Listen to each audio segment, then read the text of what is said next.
Hi there, guys. So, today, what I figured would be a good idea is to take a look at some of the trade paperbacks and hardcover graphic novels that I have in my collection. So, I guess we'll just jump right into it. The first I'm going to go through my hardcovers. So, let's just start up. First book we have here is The Hero by David Rubin. That's a Dark Horse comic, and this is book 2. I have book 1 right here.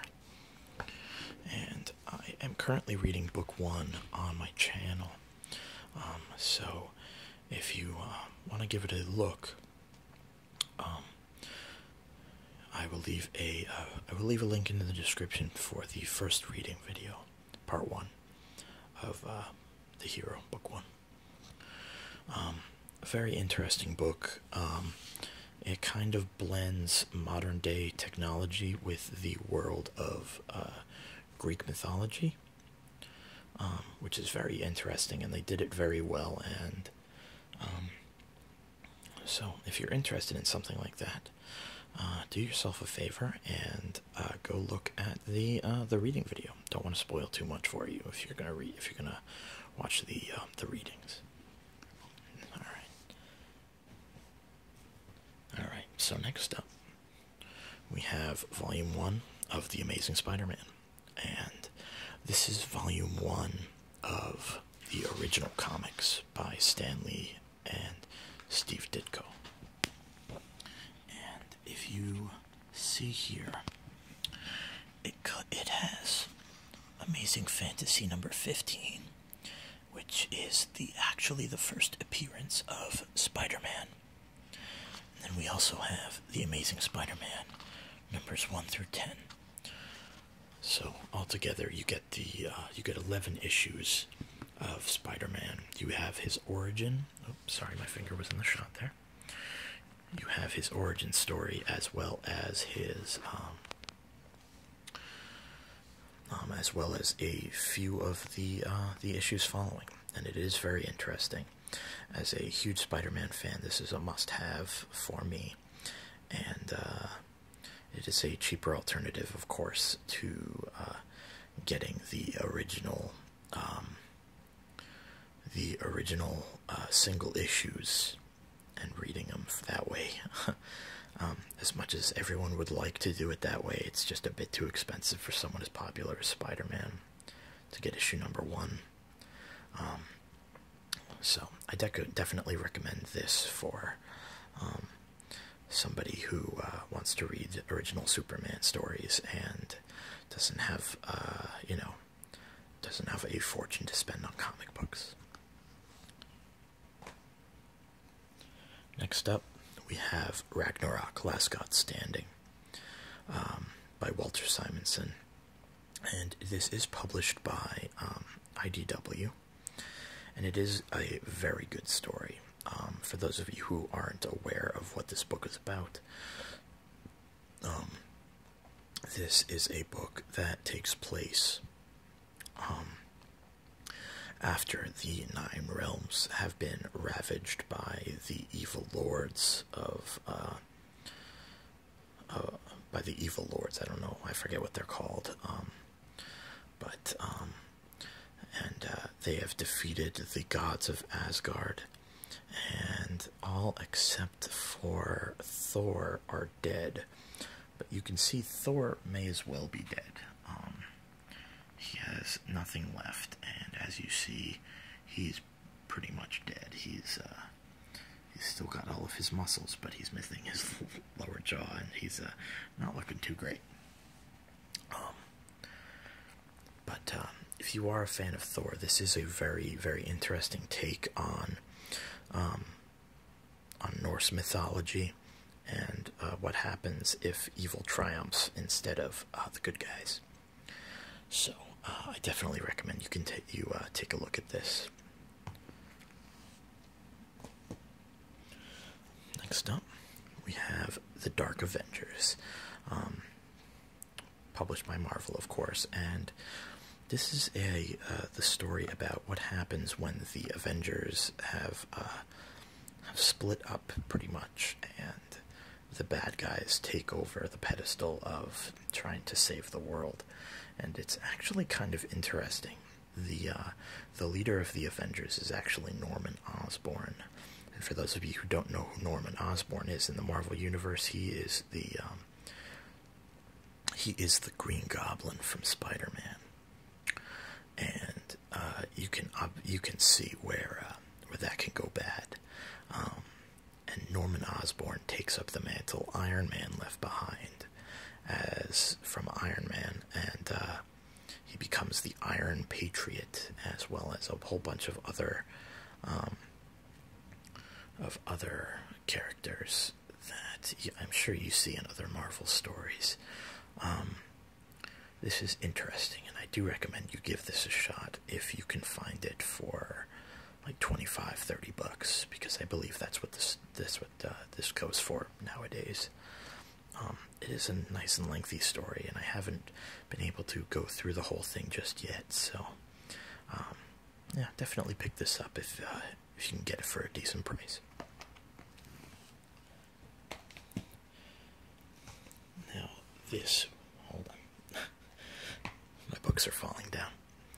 This next book is Captain Britain, and I purchased this not knowing that there were multiple volumes, and because this was on the 75% off shelf, and I actually only picked this up for $10. So a good amount of reading in there. However, it was only after I picked this up that I realized that this was actually volume 2 of the Captain Britain hardcovers. So now what I'm doing is I'm hunting down volume 1 on eBay and Amazon, and I'll give this a read after I finish volume 1. So can't really give you an opinion on this book yet, but it's part of my collection nonetheless. And the last book I have here, I was actually able to pick up at an end of the year sale at my local comic book shop. It's called Jaybird by Lori and Chico Ahonen. Ahonen? I don't know how to pronounce that name, I'm sorry. An interesting story, but we're just going to take a quick look in here, and as I flip through, you will see that there is very, very little dialogue in this story. It's mainly an art piece, and that is fine and good. I love art pieces. However, you do wind up tearing through them very quickly. I don't usually sit around staring at these pictures for any more than 5 to 10 seconds at a time at most. So I wind up tearing through this. It took me like 10 minutes to read the whole thing. And for a book that is let me focus in there. For a book that is $20, I don't know. I just think you would expect a little more. I mean, it's not a very thick book. It's pretty big, but then again, most of the images in the book are fairly large, so it's not like it makes up for it with copious amounts of art. Again, I was able to pick this up at the 75% off bin, so I only picked it up for $5, and so I think it was worth it for that price. But I'm not entirely sure it's a book that's worth it for full retail. I would definitely recommend picking this up if it's if it's at a discounted price. All right. So now we're going to go on to the trade paperbacks in my collection. So I have the 4 volumes of The Victories here. The Victories is a Dark Horse comic done by Michael Avon Oeming. And I've only read the first one so far. I picked up these 3 because I absolutely loved this one. and I would definitely recommend you pick this up if you're a fan of more gritty superhero stories, because there is, a lot of blood, a lot of sex, a lot of death in this story, and it is very good, and I enjoyed it a ton. And I definitely recommend you pick this up if you're into that kind of story.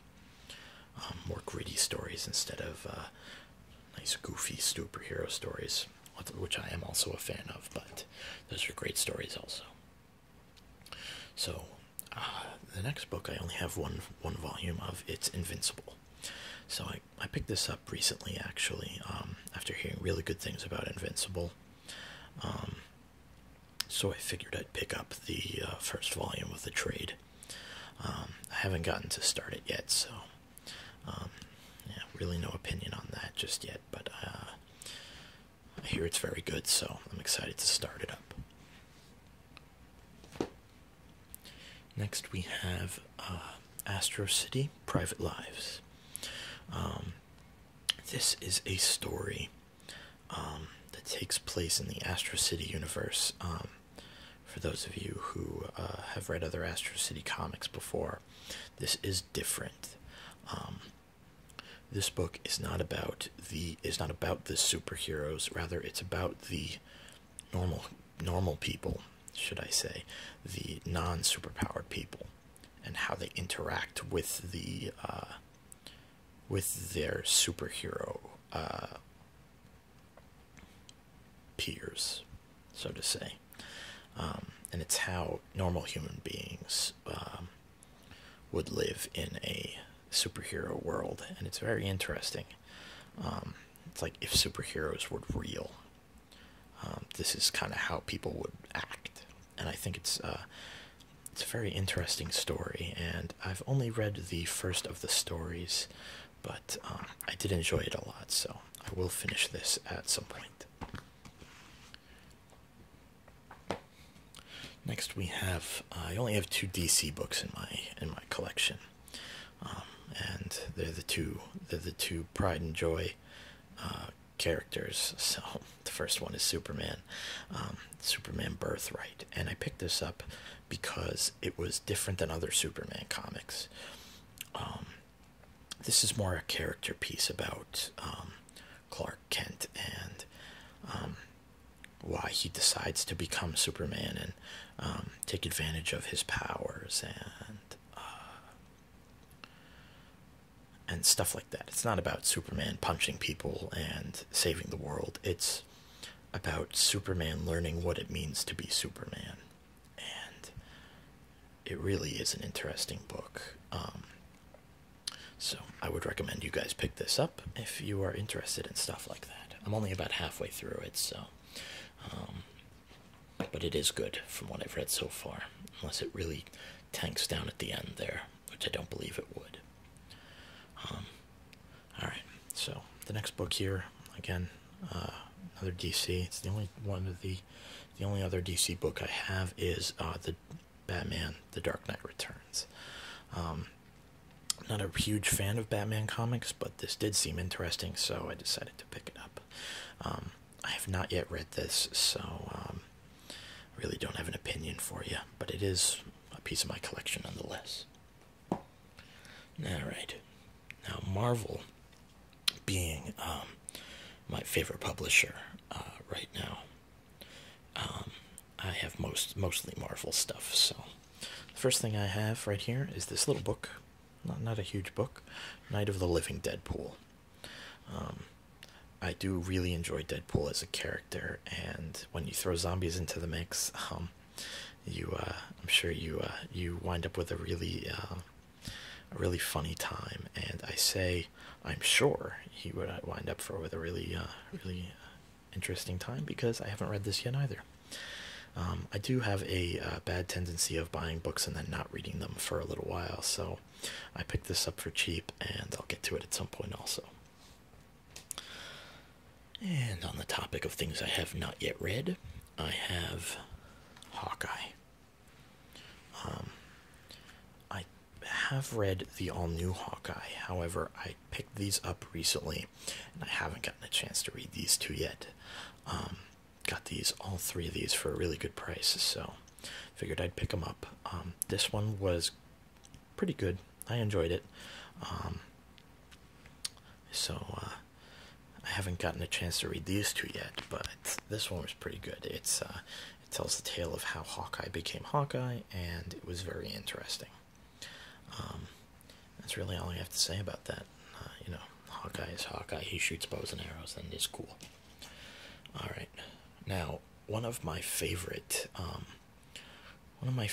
trade paperbacks that I own is the first volume of Spider-Gwen. This is Most Wanted, and this is so good. Spider-Gwen is such a good character, and I just fell in love with this comic, and I am following the single issues of the second run, Radioactive Spider-Gwen, and that's really good as well. Put it into my pull list. But this book is so good. If you can find this trade of Spider-Gwen, definitely pick it up. It's so good. I can't recommend this enough. Next up, we have Hulk Gray. And Jeff Loeb and Tim Sale did a couple of these color books. I don't know what else to call them. They did Hulk Gray, Daredevil Yellow, and Spider-Man Blue. This is the only one I have. It just seemed really interesting. And it's a very dark take on the Hulk's origin. And it's very interesting, and I loved the art style. I loved what they did with the characters, and it's just so interesting. And as you see, there's a cameo from Iron Man, and it is very, very good. I would recommend this book. It is very sad. That's all I gotta say. Next, I have Paradise X. And this is a rather strange book. I have to say, it crosses a whole bunch of universes together, and I don't know. It's just a little too strange for my tastes. I read a little bit in. I forget where I stopped. I read a little bit of it. I did stop, but I do plan on getting back to it at some point. It's not that I disliked it. I just got a little confused, and I'm sure that there's something else that I should have read before this, maybe, but I'm sure I'll get back to it at some point. It's not a terrible book. It's just different, and I need to devote a little bit of time to understanding it. Is all I believe. Next year we have Spider-Man. This is basically, let me just readjust myself here. Ugh. This is basically the first 12 issues of the Marvel Knights Amazing Spider-Man run, which I am currently reading in single issue form, because I was able to acquire most of the set. I just have 2 issues remaining to finish that off. But I kind of picked this up not knowing that. I had picked this up after I had all of my issues, all the issues of the other one, and so I figured I picked this up because it said Spider-Man on it. Basically, that's what I do because I'm dumb, and so yeah, it's basically the first 12 issues of a book that I already had. So I'm not going to read this because I've already read it, but in just a different format. But I'm gonna probably keep this in case someone wants to read something Spider-Man related, because it's really good. All right, now the last 3 books are more independent stuff. I have Will Eisner. It's called A Life Force. and I heard so many good things about this that I picked it up.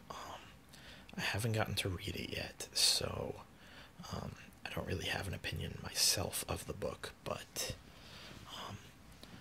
maybe we'll read a bit of this, and I'll get more into it then when I've had a chance to read it. The next one is a fairly large book. It's called Demo, by Brian Wood and Becky Cloonan.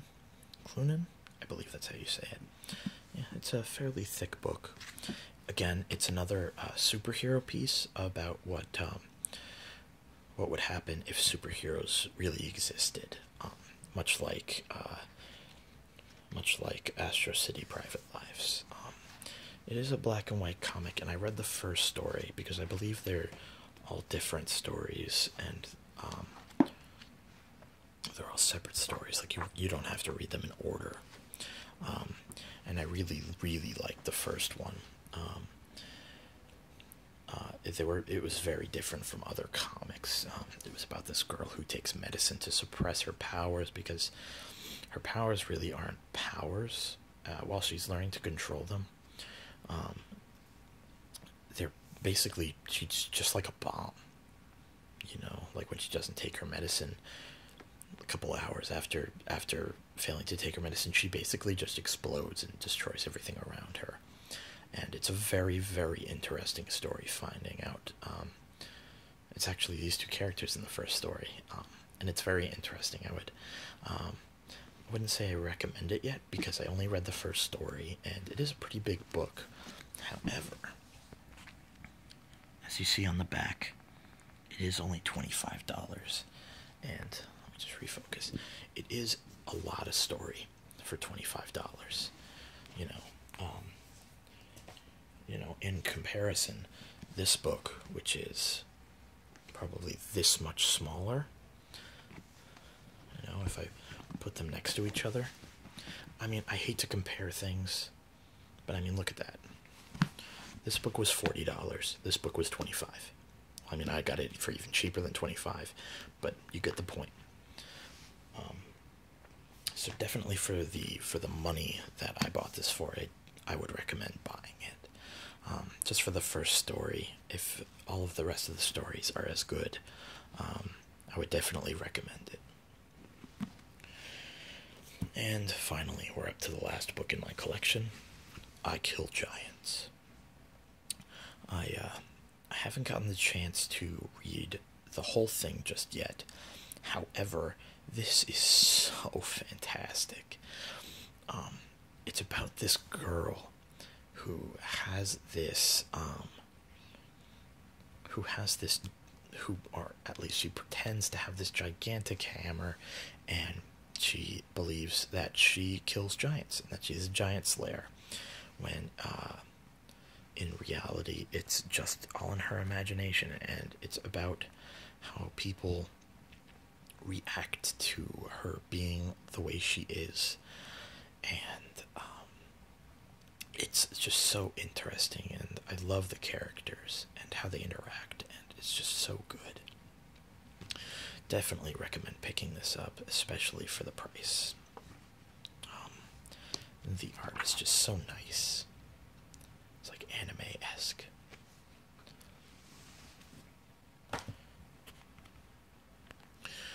Sorry about that, I had to cough.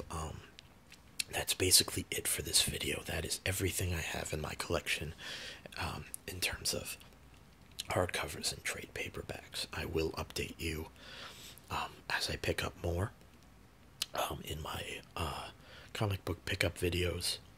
But that's it for now. I figured I'd show you what I have, just so you get a grasp of what I enjoy reading, and that's really it. I just wanted to show you. So I'm glad I finally got to share it with you guys, and I will see you in the next video. Bye bye.